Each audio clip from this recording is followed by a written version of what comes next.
welcome back to Talking Wolves, and welcome back to another match review and reaction. Wolves have got another 3 points, this time at home against West Ham United. A 2-0 victory at Molineux tonight, and another fantastic performance. Before this game, I thought to myself, I would love a repeat of the reverse fixture when we played them at Molineux in January of this year, obviously last season, where we got a massive 3-0 victory. And I watched the review back to see how I reacted to how Wolves played, and it's sort of similar, because I actually slated West Ham a lot in that, and I said how disappointed I was in that and how poor they were, really, and they made it very easy for Wolves. And it was sort of similar again today. I thought Wolves were sublime. We were fantastic. Still areas we could improve on, but another fantastic performance. And I'm never, ever going to get tired of saying this.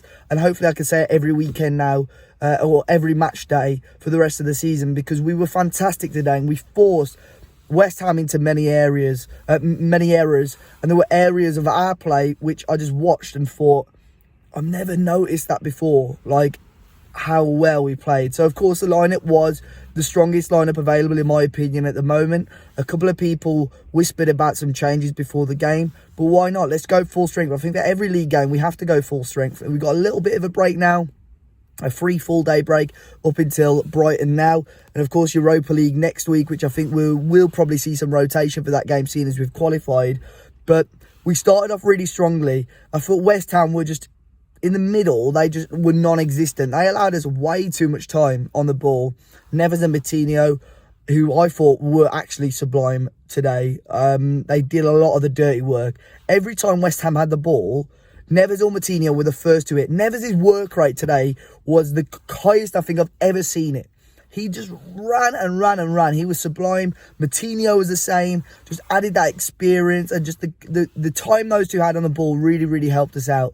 But the way that West Ham just kept trying those long balls, that was their only danger, I think. They kept getting in behind. It happened once or twice, especially in the second half. Robert Snodgrass had a great opportunity. He timed his run sublimely. And that was our only little downfall there, which we had to watch. But other than that, in the first half especially, we made it so difficult. And that was because of us. The way we kept the ball, the way we pressed them, they just could not breathe. And that was, for me, one of the best parts of the first half. And obviously we got a goal to credit us for, really. Dendoncker with the header from a corner. Great to see the Donk score as well. And another first half goal down the North Bank end. And I think these first half goals are crucial. I think we could have added a second if we wanted to. Had a couple of opportunities. West Ham's best chance, probably of the entire game, other than that Snodgrass chance, was Pablo Fornals in the first half. A little bit sloppy on the right hand side. Well, it wasn't really Donk, just in the right hand side in general. Felipe Anderson, who's probably, although it wasn't his best day, I think he really tried his best to make something happen for West Ham. But Pablo Fornals, curling effort. What a stop by Rui Patricio, who again had another great game today.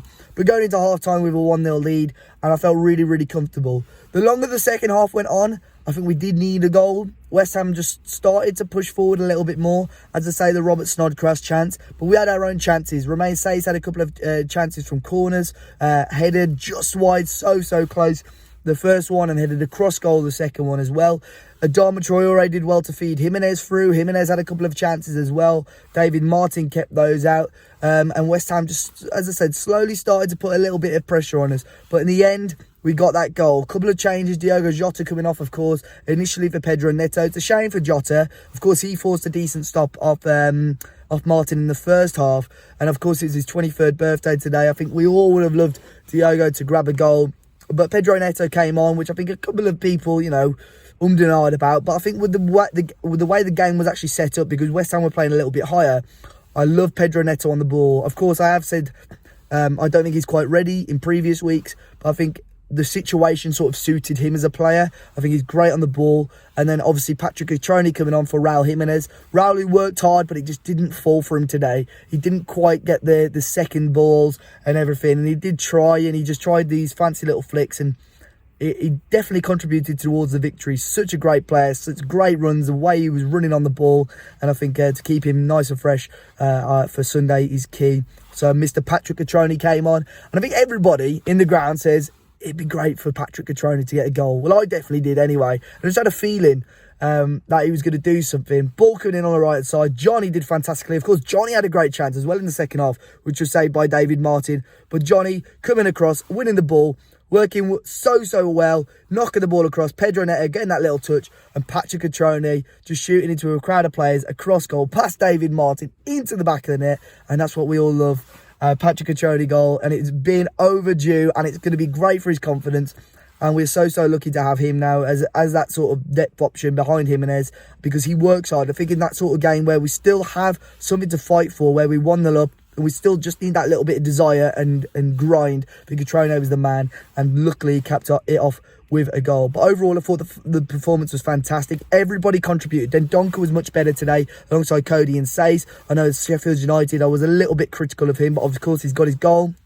The defence looked a lot more tight. I think the only issue was we were getting done in behind a couple of times, but we defended so well. And the midfield too, Martinho and Neves, I'll say it again, they were phenomenal. The work rate is something that it happens a lot, but it really caught my eye today.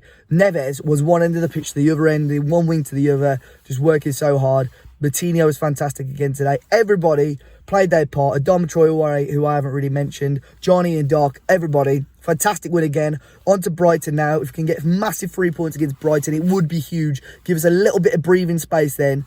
On to the league games against your Spurs, your Liverpool, your Cities that are coming up as well. And, you know, he's starting now, just slowly but surely, to bridge a gap now. We're 5th in the league, 2 points ahead of United. If Sheffield United drop points tomorrow as well, we're in a great position. If we can beat Brighton, we're just slowly now building towards the top 5 or the top 6 comfortably, which would be huge for us. Let's get the Besiktas game out of the way. Let's crack on with it in Christmas, and hopefully, if we're still in the top 5 come New Year's Day, who knows what is going to happen. What a phenomenal game, what a phenomenal win. Be sure to let me know your thoughts in the comment section down below. Subscribe to the channel if you're new, and until next time, guys, I'll see you all very soon.